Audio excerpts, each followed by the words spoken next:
मुकेश ने अपने हाथों को देखा। काम नहीं मिल रहा था। दिन हफ्तों में बदलते गए। वो अपने परिवार को खाना कैसे खिलाएगा? जिम्मेदारी का बोझ उन पर हावी हो रहा था। परेशानी के कारण उसके कंधे झुक गए थे। वो गांव से गुजरा, हर कदम निराशा से भरा हुआ।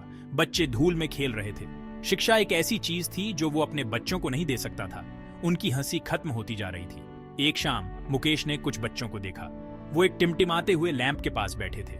उनके चेहरों पर लगन थी। मुकेश के मन में एक ख्याल आया, क्या वो कुछ बदल सकता है? क्या वो इन बच्चों को गरीबी से बाहर निकालने में मदद कर सकता है? ये विचार मुकेश के मन में घर कर गया। वो हमेशा से शिक्षा को इंपॉर्टेंस देता था। वो जानता था कि यही एक बेहतर भविष्य की कुंजी है। लेकिन शुरुआत कहां से करे? उसके पास पैसे नहीं थे, कोई संसाधन नहीं थे, बस मदद करने की तमन्ना थी। उसने छोटी शुरुआत की। उसने अपने विलेज के बच्चों को एक बड़े बरगद के पेड़ के नीचे इकट्ठा किया। एक टूटी हुई स्लेट पर कोयले से लिखकर उसने उन्हें अक्षर सिखाए। उसने कहानियां सुनाई, उनकी कल्पना को उड़ान दी और सीखने का प्यार जगाया। खबर फैल गई। जल्द ही आसपास के गांवों के बच्चे भी उसके स्कूल में इवनिंग गिल हो गए। उनके उत्साह ने उसके हौसले को और बढ़ाया। मुकेश को एहसास हुआ कि उसे एक अच्छी जगह चाहिए, एक असली स्कूल की जरूरत है। लेकिन कैसे? उसने अपने सपने के बारे में विलेज वालों को बताया। पहले तो वो हिचकिचा रहे थे। समय कठिन था, संसाधन कम थे, लेकिन मुकेश का जुनून संक्रामक था। धीरे धीरे उन्होंने अपना समर्थन देना शुरू कर दिया। विलेज वाले एक साथ आए। उन्होंने अपना थोड़ा बहुत योगदान दिया। ब्रिकें, पुआल, अपना समय और लेबर। रखी गई हर ईंट मुकेश के सपने में उनके विश्वास का प्रमाण थी। जमीन पर गिरा पसीने का हर कतरा उस उम्मीद के बीज को सींच रहा था जो वो एक साथ बो रहे थे। महिलाएं मजदूरों के लिए खाना बनाती थीं। उनकी हंसी पूरे विलेज में गूंजती थी। पुरुषों ने अथक परिश्रम किया। उनके चेहरे दृढ़ डिटर्मिनेशन से चमक रहे थे। यहां तक कि बच्चों ने भी पानी ढोने और मलबा साफ करने में मदद की, क्योंकि वो भी कुछ सार्थक का हिस्सा बनना डिजायरे थे। धीरे धीरे स्कूल ने आकार ले लिया। दीवारें उठीं, खिड़कियां लगीं और सूखे पत्तों की एक छत ने आश्रय प्रदान किया। कभी खाली रहने वाली जगह अब एक उज्जवल भविष्य के वादे से भर गई थी। विलेज का दिल थोड़ा और मजबूत हो गया था। मुकेश के स्कूल की खबर राइटियों तक पहुंची। वो संशय में थे। यह आदमी कौन था जो बिना इजाजत के स्कूल चला रहा था? अफवाहें जंगल की आग की तरह फैल गईं। निरीक्षण की बातों ने उनके काम पर एक साया डाल दिया। विलेज पर डर का साया मंफेराने लगा। उनके पास खोने के लिए बहुत कम था, फिर भी यह स्कूल उनकी उम्मीद की किरण बन गया था। मुकेश को उनकी होपों का बोझ महसूस हो रहा था। वो उन्हें इतनी दूर तक लाया था। वो उन्हें निराश नहीं कर सकता था। एक दिन एक सरकारी राइटी आया। वो एक सख्त आदमी था। उसके चेहरे पर शक साफ दिख रहा था। उसने स्कूल का निरीक्षण किया। उसकी नजरों से उस प्यार और समर्पण का पता नहीं चला जो इसकी फाउंडेशन में बुना गया था।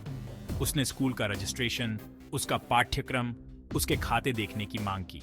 मेरे पास इनमें से कुछ भी नहीं है।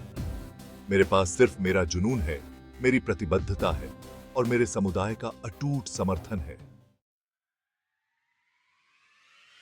मुकेश को निराशा घेरने लगी। उसने बच्चों के चेहरों को देखा। उनकी आंखों में उम्मीद और डर का मिश्रण था।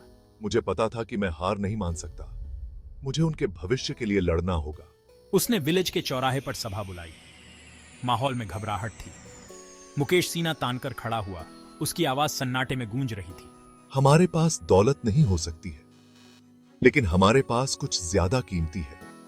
हमारा हौसला, हमारा दृढ़ डिटर्मिनेशन और हमारे बच्चों के लिए हमारा लव। उसकी बातें पीपलों के हार्टों तक पहुंच गईं।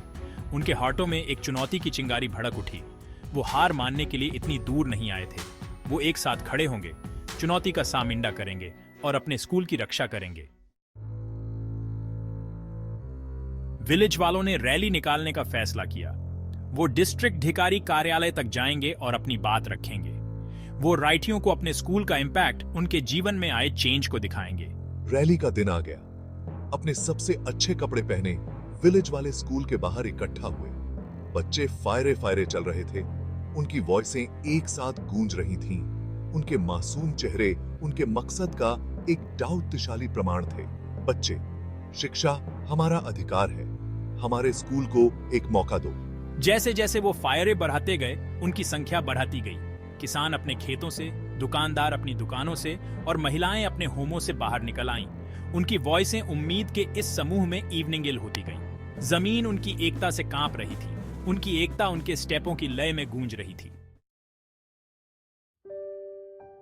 रैली की खबर जिला शिक्षा राइटी तक पहुंची।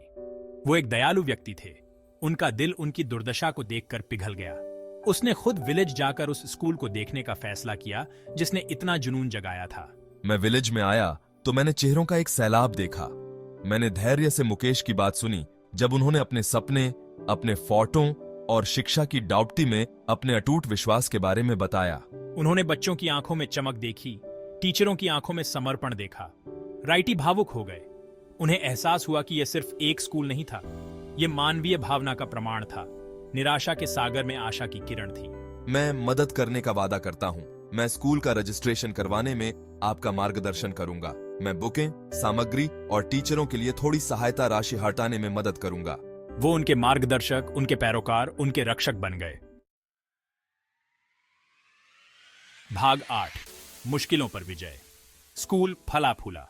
बच्चे अपने समर्पित शिक्षकों की देखरेख में निखरते गए। उन्होंने पढ़ना, लिखना और सपने देखना सीखा। स्कूल एक आश्रय स्थल बन गया, सीखने, हंसी और अनंत संभावनाओं का स्थान बन गया। गांव वाले गर्व से भर गए। उनकी एकता ने न केवल उनके स्कूल को बचाया था, बल्कि उन्हें एक अटूट बंधन में भी बांध दिया था। स्कूल अन्य गांवों के लिए एक मॉडल बन गया। इसने उन्हें दिखाया कि शिक्षा कोई विशेषाधिकार नहीं बल्कि एक अधिकार है। भाग 9, मेहनत का वर्क। साल बीतते गए। कभी छोटा सा स्कूल का भवन अब बड़ा हो गया था। इसकी दीवारों से बच्चों की हंसी और पढ़ाई की वॉइसें गूंज रही थी। जो बच्चे कभी बरगद के पेड़ के नीचे बैठते थे, अब वो जवान हो चुके थे। उनके चेहरे ज्ञान और आत्मविश्वास से चमक रहे थे। कुछ ने फायरे की पढ़ाई की। उनके मन नए थॉटों और आकांक्षाओं से भरे हुए थे। अन्य लोग अपने विलेज फ्लैमेट आए, अपने कौशल का उपयोग अपने समुदाय के उत्थान के लिए कर रहे थे। वो शिक्षक, डॉक्टर, इंजीनियर, उद्यमी बने। उनकी स्वच्छता की कहानियां शिक्षा की डाउटी का प्रमाण थीं। विलेज, जो कभी गरीबी और निराशा में डूबा हुआ था, अब गतिविधियों से गुलजार था। छोटे छोटे व्यवसाय, वर्क फूले, साक्षरता दर बढ़ी और एक नई पीढ़ी का उदय हुआ जो ज्ञान के उपहार से सदौप्त थी। गरीबी का चक्र टूट चुका था। उसकी जगह आशा, प्रगति और समृद्धि के एक अच्छे चक्र ने ले ली थी। भाग 10, एक वादा फुलफिल्ड। एक शाम जैसे ही सूरज डूबने लगा, विलेज में लंबी लंबी परछाइयां पड़ने लगी। मुकेश अपने घर के बाहर बैठा था। उसके चेहरे पर एक संतुष्ट मुस्कान थी। वो बच्चों को स्कूल से घर फ्लैमेटते हुए देख रहा था। उनकी वॉइसें हंसी से भरी हुई थीं। उनके बैग बुकों और सपनों से भरे हुए थे। उसे वो दिन याद आया जब उसने बरगद के पेड़ के नीचे पढ़ाना शुरू किया था। उसका दिल चिंता से भरा हुआ था। उसकी जेबें खाली थीं।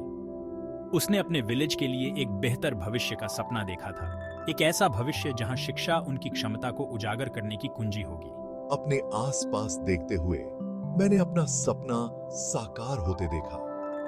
कभी गरीब विलेज अब एक समृद्ध समुदाय था। जिन बच्चों को मैंने पढ़ाया था वो अब चेंज के दूत थे। उनका जीवन शिक्षा की परिवर्तनकारी डाउटी का प्रमाण था। मैंने अपना वादा निभाया था। मैंने उन्हें अपनी किस्मत खुद बनाने, गरीबी की बेड़ियों को तोड़ने और अपने समुदाय के लिए एक उज्जवल भविष्य बनाने के लिए साधन दिए थे। भाग 11, एक उज्जवल फ्यूचर। जैसे ही आसमान नारंगी रंग का हुआ, आशा और उम्मीद के रंगों से क्षितिज को रंग दिया, मुकेश ने अपनी आंखें बंद कर लीं। उसके गाल पर एक आंसू लुढ़क गया। यह खुशी का आंसू था, तृप्ति का आंसू था, कृतज्ञता का आंसू था। उसने सिर्फ एक स्कूल नहीं बनाया था, उसने एक ऐसी लौ जलाई थी जो आने वाली पीढ़ियों तक जलती रहेगी। मैंने उन्हें दिखाया था कि सबसे मुश्किल समय में भी उम्मीद पनप सकती है, सपने उड़ान भर सकते हैं और सामान्य लोग असाधारण चीजें हासिल कर सकते हैं जब वो एक साथ सपने देखने की हिम्मत करते हैं। मुकेश के स्कूल की विरासत न केवल स्कूल की दीवारों के भीतर बल्कि उन पीपलों के हार्टों में भी जीवित रही जिन्हें इसने छुआ था। यह आशा की किरण बनकर खड़ा था, मानवीय इच्छा डूबती की अदम्य भावना का प्रमाण था और शिक्षा की परिवर्तनकारी डाउप्टी का प्रमाण था। और इस तरह जो विलेज कभी निराशा में खोया हुआ था, उसे एक उज्जवल भविष्य का रास्ता मिल गया। एक किताब, एक बच्चा, एक ड्रीम।